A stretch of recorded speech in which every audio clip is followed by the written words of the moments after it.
ஸ்ரீமத் வால்மீகி ராமாயணம் 4 பதிவுகளாகவும். இந்த வால்மீகின்றவர் யார்,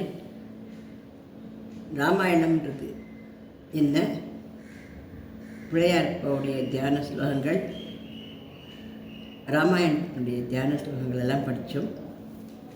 இன்றைக்கி நாம் அந்த வால்மீகி ராமாயணத்தில் சுந்தரகாண்டத்தில் முதல் சர்க்கத்தை படித்து சந்தோஷப்பட போகிறோம். நான் அதை படித்து காட்டுறேன்.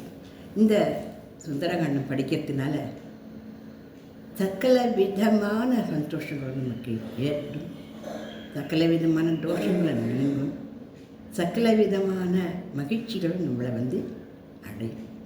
அதனால் எல்லாரும் இதை கேட்டு மகிழுங்க. ஆஞ்சநேயர் சமுத்திரத்தை தாண்டி லங்கைக்கு சென்றது. தத்தோ ராவண நீதாயா சீதாயா சத்ருகர்ஷன ஏஷ பதமன்வேஷ்டும் சாரணாச்சரிதே பதி. அவதாரிகை. பகவான் யாவற்றை காட்டிலும் மேலானவர் என்பதற்கு அடையாளமான எண்ணிறந்த கல்யாண குணங்கள் அவரிடத்தில் விளங்குகின்றன என்று கிஷ்கிந்தா காண்டத்தில் சொல்லப்பட்டது. அவர் எல்லாவற்றையும் நாசம் செய்யவும் கூடியவர் என்பது இந்த சுந்தரகாண்டத்தில் சொல்லப்பட்டிருக்குது. 15வது சர்க்கத்தில் ராமனை விரோதித்து கொண்டவனை, ராமனால் கொல்ல தகுந்தவனை பிரம்மா, ருத்ரன், இந்திரன் முதலியவர்களும் காப்பாற்ற முடியாது என்பதனால் இது புலனாகிறது. கிஷ்கிந்தா காண்டத்தில் மித்திரர்களை எப்படியாவது ரட்சிக்க வேண்டும் என்ற தர்மமும், இந்த காண்டத்தில் தூதனும் பத்திவிரத்தையும் நடந்து கொள்ள வேண்டிய தர்மமும் சொல்லப்படுகின்றன. அல்லது முன்காண்டத்தில் சகல லோகங்களையும் ரட்சிக்க அவதரித்த மகாவிஷ்ணுவுக்கு ஆச்சாரியான் என்ற புருஷாக்காரம் மத்தியஸ்தம் கிடைத்தது என்பதையும், இந்த காண்டத்தில் ஆச்சாரியான் செய்ய வேண்டிய காரியத்தையும் வால்மீகி தெரிவிக்கிறார். அதில் முதல் சர்க்கத்தில் உபதேசம் பெற தகுந்த சிஷ்யனை குரு தானே தேடி போகிறார் என்று சொல்லப்படுகிறது. இது கோவிந்த ராஜ்யத்தில் சொல்லப்பட்டிருக்கு. முன்காண்டத்தில் ஆஞ்சநேயர் மனத்தால் லங்கைக்கு சென்றார் என்று சொல்லப்பட்டது. இந்த காண்டத்தில் தேகத்தாலும் அங்கே சென்றது வர்ணிக்கப்படுகிறது. கிஷ்கிந்தா காண்டத்துடன் 11,000 ஸ்லோகங்கள் முடிந்தன. சுந்தரகாண்டம் முதல் சர்க்கம் முதல் ஸ்லோகத்தில் தத்தோ ராவண நீதாயாக என்று ஆரம்பிப்பது 4வது அட்சரமாகிய வா என்பது காயத்ரியின் 12வது அட்சரமாக இருக்கிறது. ராவண நீதாயாக, ராவணனால் கொண்டு செல்லப்பட்ட இந்த விசேஷத்தினால் சீதையின் சாத்விக ஸ்வரூபம் அக்னி குண்டத்திலும், ராட்சச ஸ்வரூபம் பகவானுடைய வலது புஜத்திலும் என்றும் பிரியாமல் இருந்தன என்றும், ராவணன் தூக்கி கொண்டு போனது சீதையினுடைய தாமஸ்வரூபத்தையே, நிழல் உருவத்தையே என்றும் குறிப்பிடப்பட்டுள்ளது. ராமாயணத்தின் மற்ற காண்டங்களுக்கு அந்தந்த பெயர்கள் இட்டதற்கு காரணங்கள் உண்டு. பாலகாண்டம் ராமனுடைய பால்ய வித்தாந்தங்களையும், அயோத்தியா காண்டம் 12வது வயது முதல் 25வது வயது வரையில் அயோத்தியில் நடந்த வித்தாந்தங்களையும், ஆரண்ய காண்டம் தண்டகாரண்யத்தில் நடந்த வரலாற்றையும், கிஷ்கிந்தா காண்டம் கிஷ்கிந்தையில் நடந்த விசேஷங்களையும், யுத்த காண்டத்தில் ராமலட்சுமணர்கள் வானர சைன்யங்களுக்கு ராவணாதி ராட்சசருக்கு நடந்த யுத்த விவரங்களையும், உத்தரகாண்டத்தில் ராமன் அயோத்திக்கு வந்த பிறகு நடந்த காரியங்களை வர்ணிப்பதால் அந்த பெயர்கள் கிடைத்தன. ஆனால் இந்த காண்டத்துக்கு சுந்தரம் என்று பெயர் வாய்த்தது ஏன்? சுந்தரம் என்றால் அழகு பொருந்தினது என்ற அர்த்தம். ஆனால் மற்ற காண்டங்களின் அமைப்பு அழகு இல்லையா? ஆகையால் வேறொரு காரணம் வால்மீகியோட மனதில் இருந்திருக்கிறது. ஆஞ்சநேய சமுத்திரத்தை தாண்டினது லங்கா நகரம், சந்திரோதயம், அசோகவனம், மதுவனம் முதலிய வர்ணனை ஒப்பற்றது என்று எல்லாராலும் ஒப்புக்கொள்ளப்பட்டிருக்கிறது. ஆனால் இந்த காரணமே போருமா? ராமாயணத்தின் தத்துவ அர்த்தத்தை கவனித்தவர்களுக்கு ஞான பூமியான அயோத்தியிலிருந்து ஜீவன், இந்திரியங்கள், அந்த கரணம், முக்குணங்கள் என்ற இவைகளால் ஆக்கிரமிக்கப்பட்டு சம்சார தசையில் கட்டுண்டு கிடக்கையில் பரமகாருணிகரான பகவான் அதை தேடிச் சென்று மறுபடியும் தன்னடி ஜோதிக்கு சேர்த்து கொள்ள விரும்பி பரமகுருவை அனுப்புகிறார். அந்த குருவினுடைய தர்ஷனம் சிஷ்யனான ஜீவனுக்கு கிடைத்ததும் பகவானுடைய கல்யாண குணங்களை அவர் ஜீவனுக்கு உபதேசித்ததும் அவர் தன்னை காப்பாற்றுவார் என்று ஜீவன் தைரியம் அடைகிறது. தன் நிலைமையும் துக்கத்தையும் ஜீவன் ஆச்சாரியன் மூலமாக பகவானுடைய தன்னில் தெரிவித்துக் கொள்கிறது. ஆச்சாரியன் ஜீவனுடைய நிலைமையை பகவானிடத்தில் விண்ணப்பம் செய்து கொண்டதும் இந்த காண்டத்தில் சொல்லப்படுகின்றது. அதனால் அஜ்ஞானம் என்பது ஒரு இருள். அந்த அஜ்ஞானம் என்ற இருள் நீங்கி ஞானோதயம் ஆகி மோட்ச சாம்ராஜ்யத்தை அடைவதற்கு இந்த காண்டத்தில் விதை விதைக்கப்பட்டிருக்கிறது. அதனால் இது சுந்தரகாண்டம் என்று பெருமையாக அழைக்கப்படுகிறது. ராமாயணம் என்ற மாலை நடுநாயகமான ரத்னம் போல் ஆஞ்சநேயர் விளங்குகிறார் என்றபடி இந்த காண்டத்தில் ஆரம்பம் முதல் முடிவுரையில் ஆஞ்சநேயரே கதாநாயகன். அவருடைய பலம், பராக்கிரமம், புத்தி, மகிமை, வீரியம் முதலியவர்களே வர்ணிக்கப்படுகின்றன. சர்வசக்தனான பகவானும் அவருடைய உதவியை தேடினார் என்றும் சீதா பிராட்டிக்கே அவர் பிராணதானம் செய்தார் என்று சொல்லியிருப்பதாலும் நீ செய்த உபகாரத்துக்கு நான் பதில் செய்ய சக்தியற்றவன் என்று பெருமாளும் பிராட்டியும் தெரிவிப்பதாலும் ஆஞ்சநேயருடைய சரித்திரத்தை சொல்லும் இந்த காண்டம் சுந்தரகாண்டம் என்ற பெயரை பெற்றது. ராமாயண பீடிகையில் இந்த காண்டத்தின் மகிமையும் மந்திரத்தையும் விஸ்தாரமாக காணலாம். இப்படி ஜாம்பவானால் தூண்டப்பட்ட ஆஞ்சநேயர் சாரணர்கள் சஞ்சரிக்கும் ஆகாச மார்க்கத்தில் ராவணனால் அபகரித்து கொண்டு போகப்பட்ட சீதை இருக்கும் இடத்தை தேடி கண்டுபிடிக்க விரும்பினார். அப்படி தேடும் விஷயத்தில் நேரும் இடையூறுகளை நீக்க அவருக்கு இருந்த சாமர்த்தியம் வேறு யாருக்கும் வராது. சிஷ்யன் இருக்கும் இடத்தை தேடி போகும் பரமகுருவின் சொரூபம் உபதேசிக்கப்படுகிறது. சிஷ்யன் தாபத்திரத்தால் நொந்து வாடி தன்னை தேடி வரும் வரையில் பொறுத்திருப்பவர் குரு. சிஷ்யனுடைய துக்கத்தையும் கஷ்டத்தையும் அவனை காட்டிலும் நன்றாக அறிந்து மனம் உருகி தாங்காமல் அவனை வலிவில் தேடிப்போய் ரட்சிக்கிறவர் பரமகுரு. கு என்ற அக்ஷரம் அஜ்ஞானமாகிய இருட்டையும், ரு என்ற அக்ஷரம் அவ்விருட்டை போக்கும் சக்தியும் குறிக்கின்றது. அஜ்ஞானம் என்ற இருட்டை போக்கி வெளிச்சம் தருவதால் குரு எனப்படுகிறார். புராதன தர்மங்களை லோகத்தால் அனுஷ்டிக்கும்படி செய்யும் பூர்வாச்சாரியார்கள் நீட்டித்து வந்த மார்க்கத்தை அவலம்பித்தவராய்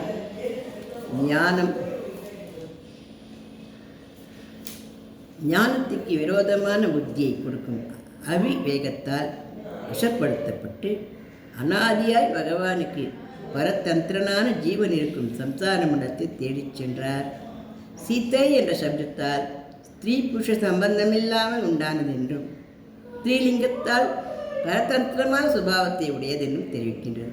பகவானை தவிர மற்றவர்கள் எல்லோரும் ஸ்திரீகள் என்றே வர்ணிக்கப்படுகிறது. சாத்விகமான சம்பாஷணம், சாத்விகனாம சுபாவம் உள்ளவர்களிடத்தில் பிரேமை, சர்வ பிராணிகளிடத்திலும் துவேஷம் இல்லாமை, பகவானுடைய கட்டாட்சம் முதலிய குணங்கள் ஆச்சாரியானை அடைவதற்கு ஹேதுக்கள் என்றபடி இவ்வடையாளங்களால் ஜீவன் இருக்கும் இடத்தை கண்டுபிடிக்க அல்ல ஜீவனுக்கு பகவானை அடைவது ஏற்படும் முயற்சி அறிய விரும்பினார் என்ற அர்த்தமாகும். பிறரால் செய்ய முடியாத அபூர்வமான காரியத்தை செய்ய நிச்சயம் கொண்டு அனுமான்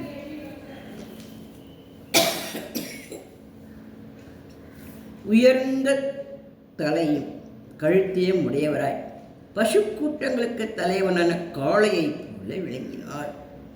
வேடூரிய வண்ணம் உடையதாய் சுத்த ஜலத்தைப் போல் பிரகாசிக்கும் இளம் புல் நிறைந்த மகேந்திர பர்வதத்தின் மேற்புறங்களை சுகமாய் விழாவினார். சிறந்த புத்தியுடைய அந்த வானர சிரேஷ்டன் பட்சிகளை பயமுறச் செய்து விரட்சங்களை மார்பால் முறித்து கொண்டு அநேக மிருகங்களை அடித்து தள்ளி பூர்ண பலத்தை உடைய சிங்கம் போல் பிரகாசித்தார். கருப்பு, சிவப்பு, விளப்பு முதலிய நானா வண்ணங்களை உடைய அநேக தாதுக்களால் அலங்கரிக்கப்பட்டு இஷ்டமான ரூபத்தை எடுக்கக்கூடிய யக்ஷ கிண்ணறர்கள், அழகான கந்தர்வ பன்னக கணங்கள் அலங்கரித்து கொண்டு இஷ்டப்படி சஞ்சரிக்கப்பட்டு கணக்கில்லாத மத யானைகள் நிறைந்த அந்த பர்வதத்தில் ஆஞ்சநேயர் விஸ்தாரமான மடுவில் விளையாடும் கஜத்தை போல காணப்பட்டார்.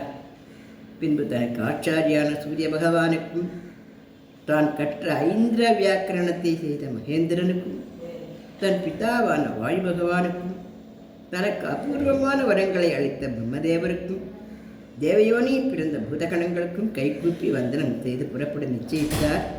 கிழக்கு முகமாய் நின்று தன் தகப்பனான வாயு பகவானை கைகூப்பி நமஸ்கரித்து மிகுந்த சாமர்த்தியம் உள்ள மாருதி தெற்கே திரும்பி தன் ரூபத்தை வளரச் செய்தார். வானர சிரேஷ்டர்கள் ஆச்சரியத்துடன் பார்த்து கொண்டு நிற்க சமுத்திரத்தை தாண்ட நிச்சயித்து ராமனுக்கு க்ஷேமம் விருத்தியாவதற்காக பருவ காலங்களில் சமுத்திரம் பொங்குவது போல் வளர்ந்தார்.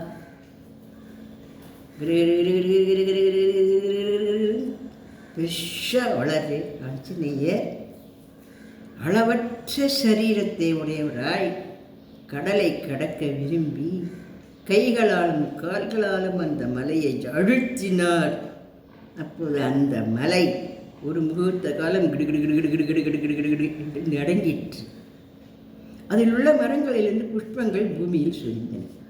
அந்த புஷ்ப வருஷத்தால் அம்மலை மறைத்து மனம் வீசி புஷ்ப மலை போல் காணப்பட்டது. உத்தமமான வீரியத்தையுடைய ஆஞ்சநேயரால் அழுத்தப்பட்ட அந்த மகேந்திர பர்வதம் மத யானை மதஜலத்தை பெருகுவது போல நீர்த்தாரைகளை பெருக்கிற்று. மகாபலவான மாருத்தியால் பிடிக்கப்பட்டு தங்கம், வெள்ளி முதல் நிறங்களை உடைய ரேகைகளை வெளிப்படுத்திற்று. நடுவில் கொழுந்து வெட்டியும் அக்னியிலிருந்து புகை வரிசையாய் கிளம்புவது போல அந்த மலையிலிருந்து மனுஷிலை எனும் கற்களுடன் கூடிய பாறைகள் திரித்து விழுந்தன. இப்படி அழுத்தப்பட்ட அந்த மலையில் நெசுங்கி அந்த குகைகளுக்கு உள்ளே இருந்த ஜந்துக்கள் 4 பக்கமும் விகாரமாய் கத்தின. அந்த ஓசை பூமி எங்கும் திக்கிலும் தோப்புகளிலும் பரவி இருந்தது. அங்குள்ள கொடிய சர்ப்பங்கள் விஷ்ணுபாதம் போன்ற ரேகைகளால் அலங்கரிக்கப்பட்ட பெரிய படங்களை எடுத்து கோபாவேசத்துடன் குரூரம் விஷங்களை கக்கிக் கொண்டு பாறைகளை கடிக்க அந்த விஷத்தீயால் ஜொலித்து 1000 துண்டுகளாக பிளந்து விழுந்தன. அந்த மலையில் உள்ள விஷத்தை போக்கும் ஔஷதிகள் அந்த சர்ப்பங்களின் விஷத்தை போக்க முடியவில்லை. இந்த மலையை பூதங்கள் பிழைக்கின்றன என்றெண்ணி அங்கே வசித்த தபஸ்விகள் அங்கிருந்து போனார்கள். அங்குள்ள வித்யாதரர்கள் பான பூமியில் மதுவால் நிறைந்த தங்க பாத்திரங்களை வெளியின்ற தங்கமயமான போஜன பாத்திரங்களையும் லேக்கியம், பக்ஷியம், பலவித மாம்சங்கள், எருமைத்தோலால் செய்யப்பட்ட கேடயங்கள், தங்கக்குடி போட்ட கத்திகள் விட்டு வெண்தாமரை போன்ற கண்கள் மதுபானத்தால் செந்தாமரை போல் சிவந்த மலர்கள் சந்தனங்களால் அலங்கரிக்கப்பட்டு மயங்கி தீகளுடன் ஆகாசத்தில் கிளம்பி போனார்கள். ஹாரங்கள், சிலம்புகள், தோள்வளை, கைவளை அலங்கரிக்கப்பட்ட ஸ்திரீகள் தன் நாயகர்களுடன் வித்யாதர சிரேஷ்டர்கள் அனிமாதி அஷ்டமா சித்திகளை காட்டிக்கொண்டும் ஆகாசத்திலிருந்து கூட்டமாக அந்த மலையை பார்த்து கொண்டு இருந்தார்கள். ஒரு களங்கமற்ற ஆகாசத்தில் இருக்கும் மகிழ்ச்சிகளும் சாரணர்களும் வித்யாதர்களும் வாயு பகவானான ஆஞ்சநேயர் மலையை போன்ற தேகத்துடன் ஒருவராலும் தாண்ட முடியாத சமுத்திரத்தை தாண்டி அக்கறைக்கு போய் ராமனையும் மாணவர்களையும் உத்தேசித்து பிறரால் சாத்தியமில்லாத காரியத்தை செய்ய விரும்புகிறார் என்று சொல்ல கேட்டு வித்யாதரர்கள் மகேந்திர பருவத்தில் ஒப்பில்லாத வீரியத்துடன் நிற்கும் மாருதியை பார்த்தார்கள். அவர் பயிர்களை சிரித்தார். பெரிய மலையைப் போல அசைந்தார். நீருண்ட மேகத்தைப் போல கர்ஜித்தார். அடிமுதல் நுனிவரையில் நீண்டு உருண்டு மயிரிழந்த வாலி கருடன் மகா நாகத்தை சுற்றி சுழற்றுவது போல சுழற்றி சுழற்றி வீசிவிட்டார். ஆகாசத்திலிருந்து செல்வதற்கு வேண்டிய வேகத்தை வளர்க்கும் ஆஞ்சநேயருடைய வால் சமுத்திரத்தின் கருடனால் கொத்தி கொண்டு போகப்படும் பெரிய சர்ப்பத்தைப் போல காணப்பட்டது. அளவற்ற காந்தி, வீரியம், உடைய வாய்ப்பிட்ட கோட்டை வாசல் தாழ்பாளை போன்ற புஜங்களை பூமியில் பலமாக ஊன்றி இடுப்பை சுருக்கி கால்களை நீட்டி புஜங்களையும் கழுத்துகளையும் வளைத்து தேஜஸையும் சத்தத்தையும் வீரியத்தையும் புத்தி செய்தார். வெகு தூரம் வரையில் போகும் வழியை நிமிர்ந்து உற்று பார்த்து கொண்டே போனார். ஆகாசத்தை நோக்கி பிராணவாயுக்களை ஹிருதயத்தில் நிறுத்தினார். கால்களை உறுதியாக ஊன்றி காதுகளை மடக்கிக் கொண்டு இந்த மகம் பலசாலியான வானர சிரேஷ்டன் ஆகாயத்தில் தாவும் சமயத்தில் வானர வீரர்களை பார்த்து இவ்வாறு சொன்னார்.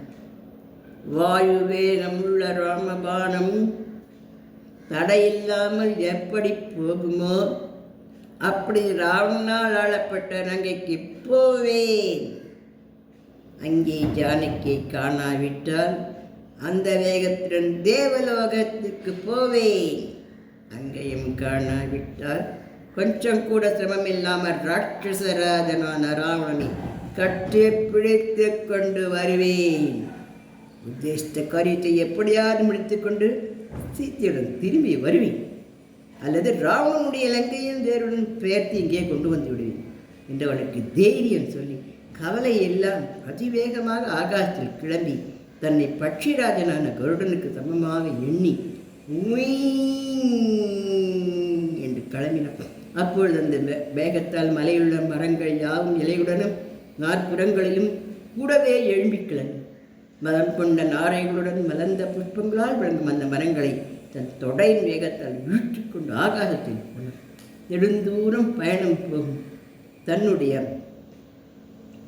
ஒருவனை அவனுடைய பிரியமான பந்துக்கள் சிறிது தூரம் வரையில் சென்று வழி அனுப்புவார்கள் அல்லவா, அதுபோல பிச்சு பிடுங்கி எரியப்பட்ட மரங்கள் அவரோடு கூடவே கொஞ்ச தூரம் பறந்துவிட்டு அங்கெங்கே உதிர்ந்து விழுந்தன. பர்வதம் போன்ற மாருதி புஷ்பங்களால் விளங்கும் அந்த மரங்களால் சூழப்பட்டு ஆச்சரியகரமாக காணப்பட்டார். மகேந்திரனை கண்டு பயந்து மலைகள் கடலில் விழுந்து மறைந்தது போல வேணுமுள்ள மரங்கள் கடலில் விழுந்து மூழ்கின. மகாமேகம் போன்ற ஆஞ்சநேயர் பல வண்ணங்கள் உள்ள புஷ்பங்களாலும் குருத்துகளாலும் முட்டுகளாலும் சூழப்பட்டு மின்மினி பூச்சிகள் வைத்த பெரிய பாறையைப் போல தோன்றினார், பெரிய மலையைப் போல தோன்றினார். அவருடைய வேகத்தால் உண்டான சக்தி அடைந்த மரங்கள் புஷ்பங்களை உதித்து கொண்டு சமுத்திரத்தில் விழுதை பார்க்கும் பொழுது பிரயாணியை அனுப்பிவிட்டு கண்ணீர் சுவந்து கொண்டு திரும்பும் மித்திரங்களைப் போல காணப்பட்டன. அவருடைய வேகத்தால் அந்த லேசான புஷ்பங்கள் நானா வள்ளங்களுடன் சமுத்திரத்தில் தூவப்பட்டு நட்சத்திரங்களால் மறைந்த ஆகாசத்தைப் போல அந்த கடலை விளங்க செய்தன. நானா வண்ணமுள்ள அந்த புஷ்பங்களால் சூழப்பட்ட வாய்ப்புட்டன் மின்னற்கொடிகளுடன் ஆகாசத்தில் கிளம்பும் மேகத்தைப் போல் பிரகாசித்தார். அவர் போகும் வேகத்தால் நாற்புறங்களிலும் இறைக்கப்பட்ட புஷ்பங்களால் நிறைந்த சமுத்திரம் அழகான நட்சத்திர கூட்டங்கள் உதித்து ஆகாச வீதி போல் காணப்பட்டது. அவர் இரு கைகளையும் நீட்டிக்கொண்டு வாயு மார்க்கத்தில் போகும்போது மலை சிகரங்களை கிளம்பும் 5 தலை நாகங்களைப் போல தோன்றினார். தாண்டும் வேகத்தால் வரவர பொழியும் கடலை குடித்து ஆகாசத்தை ஒழுங்க முயற்சிப்பவர் போல் காணப்பட்டார். ஆகாச மார்க்கத்தில் போகும்போது அந்த வானர சிரேஷ்டனுடைய மஞ்சள் வண்ணமுடைய வட்டமான 2 கண்களும் மின்னலைப் போலும் மலை சிகரங்களின் கொழுந்துவிட்டு எறியும் நெருப்பு ஜுவாலைகளைப் போலும் ஒரே காலத்தில் தந்திரச்சூரியர்கள் உதித்த போலும் பிரகாசித்தன. அவருடைய சிவந்த முகம் மூக்கின் நுனியின் காந்தியால் சந்தியா காலத்தை சிவப்பால் பட்ட சூரிய மண்டலத்தை போல இருந்தது. உயர்ந்து வளர்ந்த வாள் அவர் ஆகாசத்தில் போகும்போது மேலே இந்திரதுஜம் தூக்கி கட்டது போல இருந்தது. வெளுத்த பற்களையுடைய மாருதி சக்கரம் போல் தன்னை சுற்றி வளைத்த வாளால் மண்டலம் சூழ்ந்த சூரியனை போல் பிரகாசித்தார். வாளின் அடிபாகம் சிவந்து புலந்த மலையின் சிவந்த தாதுக்கள் விளங்குவது போல் தோன்றிற்று. அந்த வானர சிரேஷ்டன் சமுத்திரத்தை தாண்டும் பொழுது விழாப்புறங்களில் இருந்து கிளம்பும் காற்று மேகம் போல் கர்ஜித்தது. ஆகாசத்தில் இருந்து தெற்கு முகமாக வாளுடன் கூடிய உல்கா என்ற எரிபொழி வேகமாக செல்வது போல அப்பொழுது காணப்பட்டார். நீண்ட வேகத்தை உடைய அஞ்சனா புத்தின வடக்கிலிருந்து தெற்கே போகும் சூரியனை போல ஓடி கட்டப்பட்ட கச்சப்பட்டியால் நீண்ட மதையானை போல் தோன்றினார். கப்பலின் அடிபாகம் ஜலத்தில் மூழ்கி மேல்பாகம் ஆகாசத்தில் காணப்பட்டு பாய்களை காற்று தாக்கி ஓடுவது போல அவர் நிழல் சமுத்திரத்தின் அழிஞ்சி தேகம் ஆகாசத்தில் தோன்றிற்று. சமுத்திரத்தில் போகும் இடங்களெல்லாம் அவருடைய தொடை வேகத்தால் ஜலம் காக்காவலிப்பு கொண்டது போல சுழன்று சுழன்று கதறி நொப்பும் நுரையுமாக காணப்பட்டது. மார்பின் காற்று வேகத்தால் மலை போன்ற அலைகளையும் அடித்து தள்ளிக்கொண்ட அந்த வானர சிரேஷ்டன் அதிவேகமாக கடலை தாண்டினார். மேகத்தின் மழைக்காற்றும் அவருடைய வேகக்காற்றும் சேர்ந்து பயங்கரமாக சப்திக்கும் சமுத்திரத்தை கலக்கி நடுங்க செய்தன. மலைகளைப் போன்ற அலைகளை இழுத்து கொண்டு போகும் அந்த ராமதூதன் ஆகாசத்தையும் பூமியையும் பிரிப்பவர் போல தாவினார். மேருமந்திரம் முதலிய மகாபுரதங்களைப் போல் எழும்பும் மலைகளை ஒவ்வொன்றாக எண்ணுகரை போல் தாண்டி போனார். அவருடைய வேகத்தால் மேலே கிளப்பப்பட்ட அந்த கடல் ஆகாசத்தில் சரத்காலத்தில் நீருண்ட மேகத்தைப் போல காணப்பட்டது.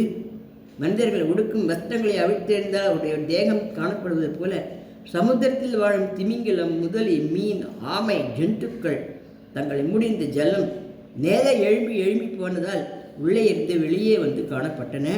கடலில் வசிக்கும் மகா சர்ப்பங்கள் ஆகாசத்தில் அதிவேகமாக போகும் அந்த வானர ஸ்டேஷனை பார்த்து கருடன் என்று பயந்து ஓடின.